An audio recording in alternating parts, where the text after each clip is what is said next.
I spent 40 years building monuments while my real life fell apart. I'm 71 years old and I realized it when it was already too late. My name is Michael. I'm 71 years old. For 40 years, I was one of the most respected architects in this city. I designed the Gateway Tower downtown, the Riverside Cultural Center, the Morrison Medical Complex, buildings that will outlast me by a century. And I need to tell you something that might make you angry, especially if you're working late right now, telling yourself it's all for your family. I spent 40 years building monuments while my actual life fell apart. And the worst part, I didn't realize it until it was too late to fix. I'm not here to impress you with my credentials. I'm here because 3 years ago, I received an envelope that destroyed everything I thought I knew about success. And if you're someone who keeps saying, after this project, or when things settle down, or once I make partner, you need to hear what was in that letter, because the people you love are not going to wait forever. Let me take you back. 1981, I was 28 years old, fresh out of grad school, working 80-hour weeks at a firm that didn't appreciate me. So I did what every ambitious young man does. I started my own company, just me and a drafting table in a rented office that smelled like mildew. I told myself I was building something, building a future, building security for the family I'd have someday. 2 years later, I met Janet. She was a librarian, quiet, thoughtful, patient. She understood that I was driven. She said she admired my passion. We got married in 1983. Small ceremony. I remember being distracted during the vows because I had a presentation the next morning. She laughed it off, said it was endearing how dedicated I was. Our daughter Claire was born in 1986. I was in the hospital for the birth, but I left 4 hours later. Had a site meeting I couldn't miss. Janet said she understood. She always said she understood. That should have been my first warning. When someone always understands, it usually means they've stopped expecting anything different. The first 10 years of Claire's life, I barely saw her. I'd leave before she woke up, come home after she was asleep. Janet would leave me notes about things Claire did that day. Her first word, her first steps, the drawings she made at preschool. I'd read them at midnight while eating cold dinner, and I'd think, this is temporary. Once the business is stable, I'll have time. But the business was never stable. There was always another project, another client, another deadline. In 1992, we landed the Gateway Tower contract. Biggest project of my career. I was 39 years old, and I felt like I'd finally made it. The local paper did a feature on me. Young architect reshaping the city skyline. I kept that article in my desk drawer for 15 years. That same year, Claire turned 8. Janet planned this elaborate birthday party. Princess theme. She'd been talking about it for months. I promised I'd be there. Swore I wouldn't miss it. But the day of the party, there was a crisis at the site. Foundation issues. I told myself I'd just handle it quickly and get to the party by noon. I got home at 11 that night. The house was dark. Decorations still up. Uneaten cake on the counter. I found Janet in our bedroom, still in her party dress, staring at the wall. She didn't say anything, didn't yell, just looked at me with this expression I didn't understand then, but I understand now. It was resignation. She'd already started building her life around my absence. I told her I was sorry, promised it wouldn't happen again, and I meant it. But it did happen again, and again, and again. Claire's soccer games, school plays, Parent-teacher conferences, I missed all of them. I'd send Janet with my apologies and a promise to make the next one. But there was always a reason I couldn't. In 2001, Janet and I hit our 25th anniversary. She planned a trip to Italy. She'd been talking about seeing the architecture there for years. She'd researched hotels, made reservations, even learned some basic Italian phrases. 2 weeks before we were supposed to leave, I got offered a project in Saudi Arabia.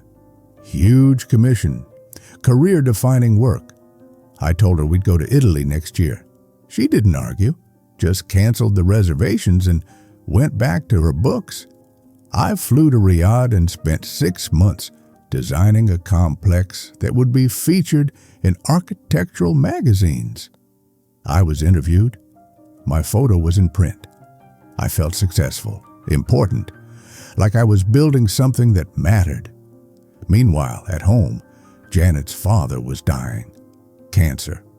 She called me, asked if I could come home, said he didn't have much time. I had a presentation the next morning. I told her I'd fly back right after I landed the project, worth $7 million. Her father died the night I was celebrating with the client. Janet was holding his hand alone. She didn't blame me out loud. She never did.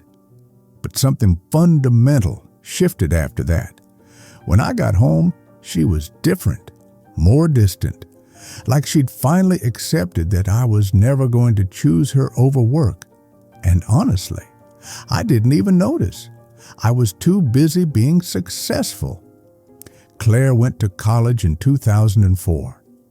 I helped her move into the dorm, stayed for an hour, then flew to Shanghai for a meeting. Her graduation was in 2008. I was on a plane to Tokyo when she walked across that stage. Janet sent me a grainy video 3 days later. I watched it on my laptop in a hotel room, and I remember thinking, I'll make it to the next big moment. What I didn't realize was that I'd already missed them all. By 2010, my firm was thriving. We had offices in 3 cities, 70 employees, projects across North America. I was on magazine covers.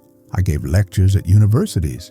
Young architects wanted to know my secrets, and I told them dedication, sacrifice, never accepting good enough. I made it sound noble, like I was some kind of warrior for excellence. But here's what I didn't tell them. I didn't tell them that my wife had built an entire life that didn't include me, that she had her book club, her garden, her volunteer work at the library, that she'd stopped asking me to come to things because she knew I'd say no, that we lived in the same house like polite roommates who occasionally had sex and talked about property taxes. I didn't tell them that my daughter called her mother every day but called me maybe once a month, that our conversations were surface level, weather, work, traffic, that she'd stopped sharing anything real with me because I'd proven over and over that I wasn't paying attention anyway. I told myself it was fine, that they understood, that once I retired, we'd reconnect. We'd have time then. I was building something for us, a legacy, security, a future, all the lies men tell themselves when they're choosing work over the people they claim to love. In March of 2021, Janet died. She was 66 years old, brain aneurysm. She was at the grocery store, collapsed in the produce section. By the time they got her to the hospital, it was too late. I got the call while I was in a design review meeting. I remember thinking, this isn't real, this is a mistake. I drove to the hospital, sat in a sterile waiting room with fluorescent lights that hurt my eyes. A doctor came out and used phrases like catastrophic event and did everything we could. I nodded like I understood, but I didn't understand anything. How could she be gone? We were supposed to have time. I was supposed to retire in a few years, and then we'd finally do all the things we'd talked about. Italy, the Grand Canyon, morning walks, time. The funeral was packed. Over 200 people. I didn't know half of them. They were her book club, her volunteers, her friends from the library. They all had stories about her kindness, her patience, her warmth. They talked about her like they knew her. And they did. They knew her better than I did because they'd been present. They'd shown up. I gave a eulogy, talked about how we met, how long we'd been married, how much she meant to me. But even as I said the words, they felt hollow. Because what did I actually know about her life? I knew she liked reading. I knew she gardened. But what did she dream about? What made her happy? What did she think about when she was alone? I had no idea. I'd spent 38 years married to her, and I'd never really seen her. The week after the funeral, Claire came over. She was 34, married, had 2 little kids. She sat at the kitchen table where her mother used to sit every morning, and she handed me an envelope. Said her mom gave it to her 6 months earlier with instructions to give it to me if anything happened. Janet knew something was wrong, had headaches for months, but didn't tell anyone. Doctors later said the aneurysm had probably been developing for a while. She must have sensed it. So she wrote me a letter. I waited until Claire left to open it. Sat at that kitchen table with shaking hands and read what my wife really thought of our marriage. She started with, "I don't know if you'll ever read this, but I need to write it anyway." She said she'd been lonely for most of our marriage, that she'd spent 30 years watching me chase buildings and awards and recognition while she raised our daughter alone, that she'd tried to tell me, tried to ask for more time, more attention, more presence. But I was always too busy, too stressed, too focused on the next project. She wrote about specific moments. Claire's 8th birthday party, our 25th anniversary, her father's death. She remembered all of it.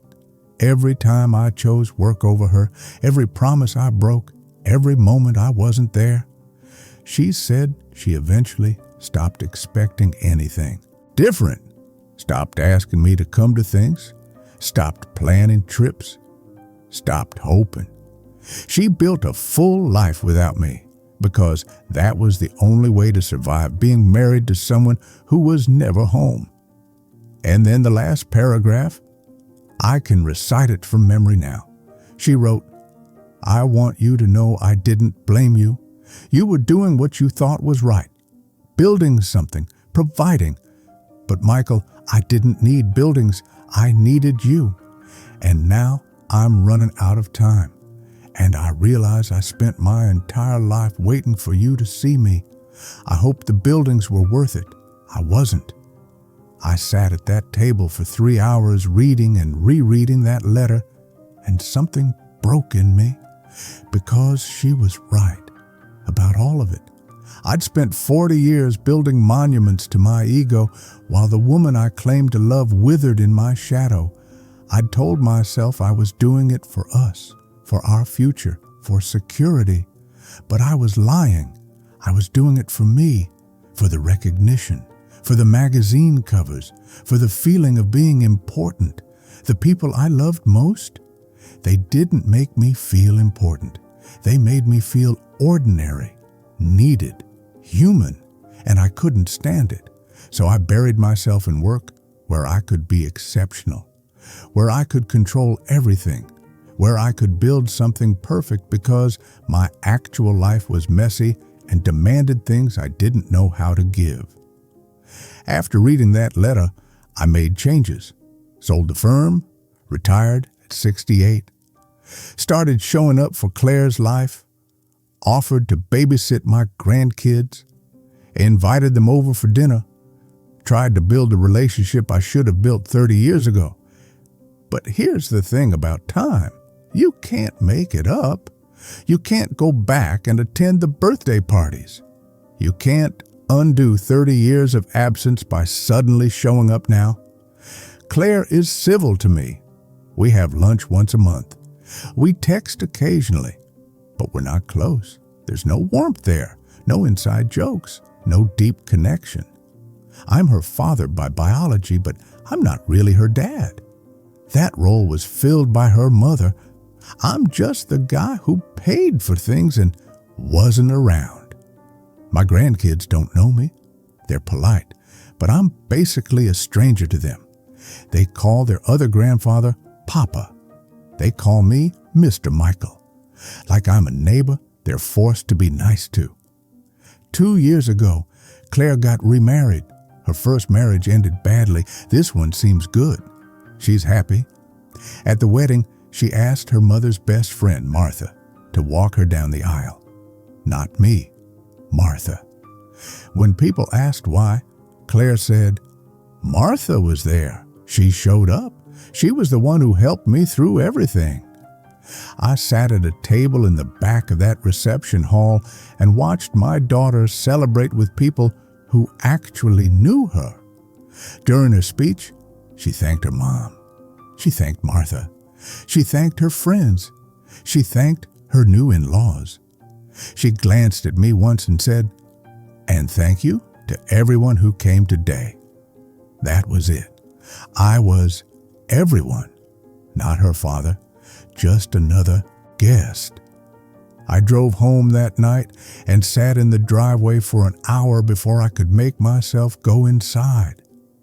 Because I finally understood, really understood, I'd wasted it, all of it, 40 years focused on the wrong things.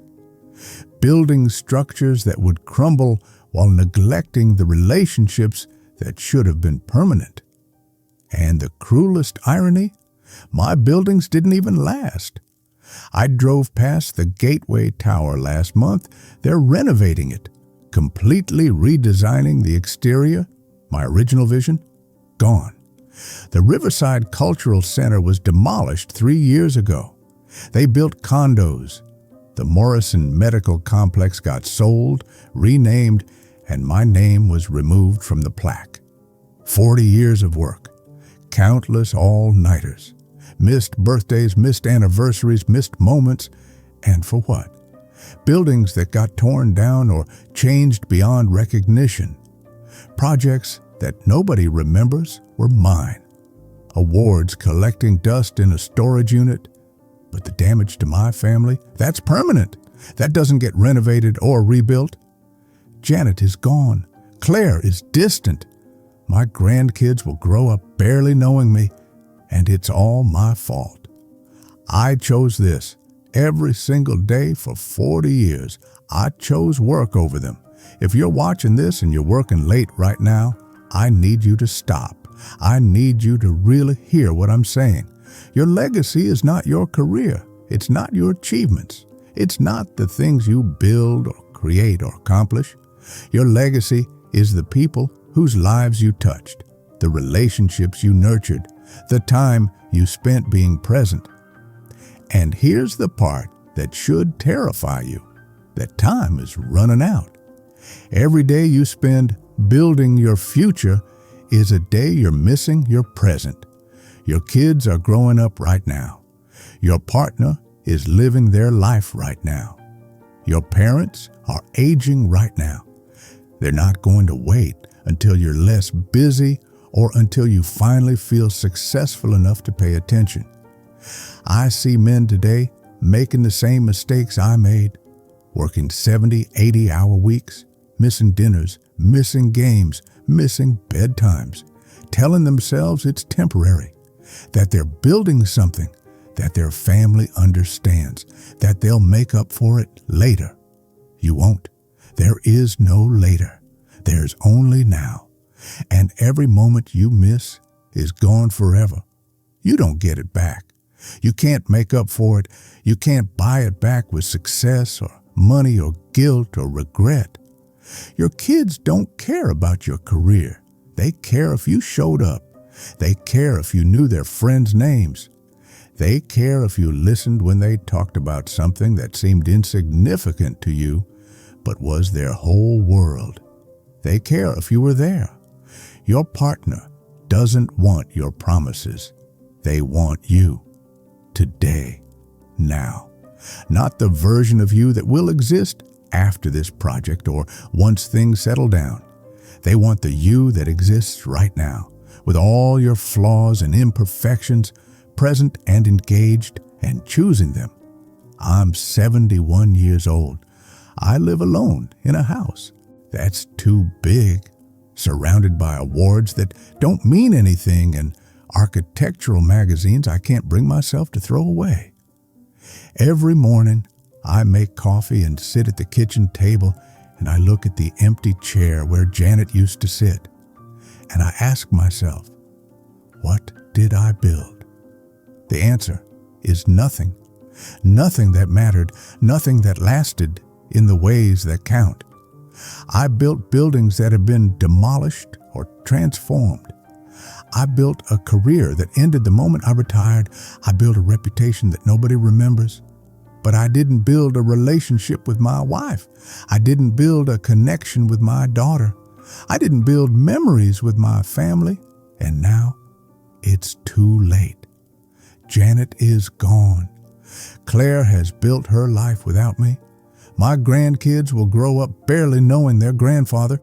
This is what I bought with 40 years of 80-hour weeks. This is what I traded for success. So here's what I need you to do. Tonight, before you go to bed, I want you to ask yourself one question. If the people you love disappeared tomorrow, would you regret how you spent today? Not next week, not next month. Today. Would you be satisfied with how you showed up? Or would you wish you'd made different choices? If the answer makes you uncomfortable, good, it should. Because that discomfort is trying to tell you something important. It's trying to tell you that you're on the wrong path, that you're making the same mistakes I made, that you're gambling with something you can't get back. So close your laptop, put your phone away, go be with your family, have dinner without checking email, put your kids to bed, and actually be present for it. Ask your partner about their day and really listen to the answer. Call your parents. Book that trip you keep postponing. Say the words you've been waiting to say. Do it tonight, not tomorrow, not next week, tonight. Because I promise you, with everything I am, that you don't want to be sitting where I'm sitting. You don't want to be 71 years old with an empty house and a letter from your dead wife telling you that you wasted your one chance to love her properly. Your buildings will crumble. Your achievements will be forgotten. Your career will end. But the time you spend with the people you love, that's the only thing that echoes forward. That's the only thing that lasts. That's the only thing that actually matters. I can't change my past, but you can change your future. You can choose differently. You can choose to be present, to show up, to prioritize what actually matters before it's too late. The people you love are waiting, but they're not going to wait forever. What are you building right now? And is it worth what you're losing? If this story makes you think twice about staying late at the office tonight, then it was worth sharing. Leave a comment and tell me one thing you're going to do differently. And if someone you know needs to hear this, share this video with them. Because maybe, just maybe, we can save someone from making the mistakes I made. The clock is ticking for all of us. What are you going to do with the time you have left?